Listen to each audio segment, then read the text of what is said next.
If you are looking for motivation to take action, do something great, this is your sign. Because greatness always begins where comfort ends. We often talk about comfort zones, right? Like things that we can do better, things that we can improve. But I've never heard anybody talk about the opposite of a comfort zone.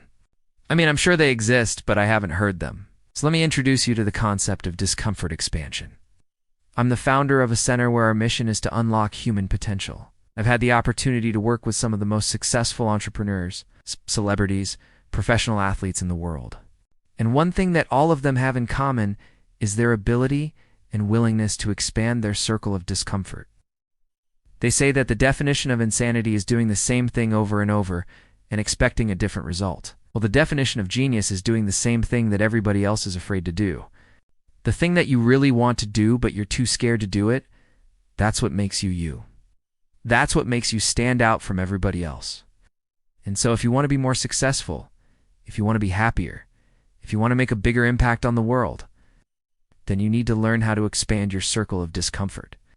So here are some ideas. 1. Stop relying on autopilot. Okay, we often rely on habits, and we think that these habits are going to get us to success, but oftentimes these habits are actually keeping us stuck. If you want to break free, if you want to be extraordinary, you need to start living on purpose. And that means making a conscious decision every single day about who you want to be and what you want to do. 2. Be willing to step outside of your routine. Now, I love routines. I'm a creature of habit. But sometimes in order to grow, in order to change, you need to break the routine. In fact, this is why vacations are so important. We go somewhere else.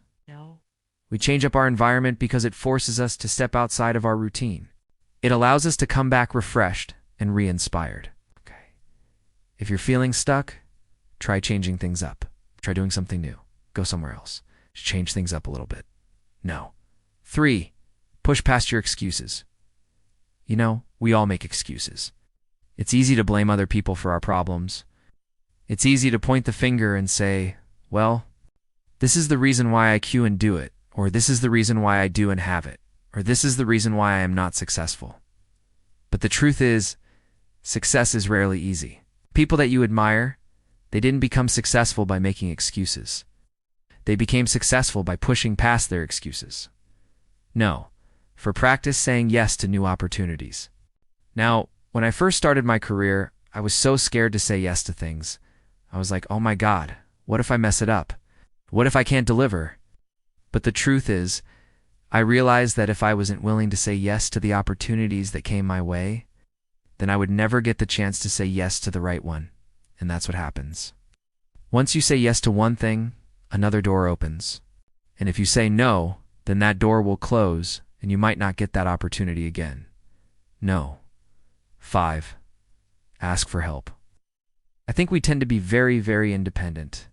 But the truth is, nobody has all the answers. Nobody knows everything there is to know about any subject. Sometimes we just need a little bit of help.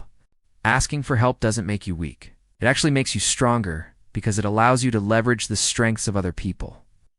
Everybody you meet, they have different skills, they have different talents. Leverage those strengths, ask for help, and use it to your advantage. 6. Set healthy boundaries.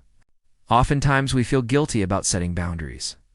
But if you don't set boundaries with other people, then you're doing an injustice to yourself because you're allowing other people to dictate your life. And that's not fair to you. You need to make sure that you're re-putting your own oxygen mask on first before you re-helping other people. That way you can show up for other people without resentment. And I think that that's really important. 7. Embrace discomfort and see it as a sign that you're growing. I used to hate the uncomfortable conversations. I used to avoid them at all costs. But now I look for them. I look for them because I know that growth happens outside of my comfort zone. And so, whenever I feel uncomfortable, I say, wow, this must mean I'm learning something. This must mean that I'm expanding my circle of influence. And it's an incredible feeling. 8. Develop a tolerance for ambiguity. 8. I think nowadays especially we need to develop a tolerance for ambiguity because there is so much uncertainty in the world. There's so much chaos. And when we see uncertainty, what do we want to do? We want to run from it.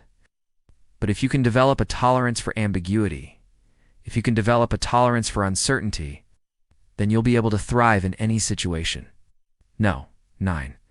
Learn how to say no to the small stuff. When I first started my career, I remember being so busy, so overextended. I was saying yes to everything. I was trying to please everyone, and the problem is I ended up burning myself out. And I realized that it was because I wasn't willing to say no to the small stuff. And so now when I'm faced with the choice of saying yes or no, I say no until I've proven myself wrong. Okay, if I'm not proud of it, I'm not doing it. Oh. And number 10, do something every day that scares you.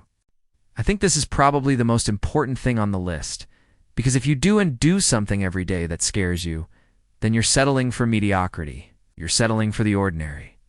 But if you want to be extraordinary, if you want to do something great, you need to be willing to push through fear. And once you do it today, it'll be easier tomorrow. And once you do it tomorrow, it'll be easier the next day. Pretty soon it won't be scary at all. You know, I hope that helps. If you liked that video, then check out this other video on dealing with failure. Thanks for watching.